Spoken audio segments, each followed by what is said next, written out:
আচ্ছা, তোমরা যদি চাও তোমরা কিন্তু ছাদে আলাদাভাবে একটু কথা বলতে পারো। কাকিমা বললো তুমি ডান্সটা খুব ভালো করো। অ্যাকচুয়ালি ডান্সটা আমারও ভালো লাগে, কিন্তু আমি খুব একটা নাচতে টাচতে পারি না। So if you want to continue after marriage then অবশ্যই ডান্সটা কন্টিনিউ করো। বাই দ্য ওয়ে, তুমি চাটা কিন্তু খুব সুন্দর বানাও। আমি রান্না বান্নাটাও খুব ভালোই করি। সে ঠিক আছে, রান্না বান্না চা সবকিছু ওকে, বাট নিজের কেরিয়ারে কিন্তু অবশ্যই ভালো করে ফোকাস করো। তার কারণ এই রান্না বান্না চা সংসার সামলানো এটা দুজন মিলে সামনে নিতে পারবো।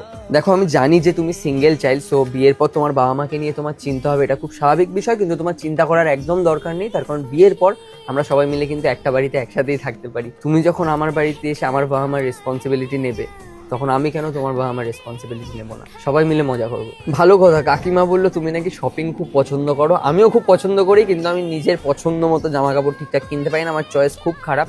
সো তুমি আমার বাড়িতে আসলে তারপর আমরা রেগুলার কিন্তু শপিং যেতে পারি। আর তোমার কাজ বাজ? কাজ বাজ ইম্পর্টেন্ট, কিন্তু বউ বেশি ইম্পর্টেন্ট। আচ্ছা, আরেকটা জিনিস আমি একটু বলি, সেটা হচ্ছে আমি মাঝে মধ্যে একটু একটু স্মোক করি মানে করতাম, কজ তোমার বাবা বললো যে তোমার নাকি সিগারেটের ধোঁয়ায় খুব প্রবলেম হয়। সো তুমি যদি এই সম্পর্কটায় রাজি হও, দেন আজ থেকে এটা दो अनजाने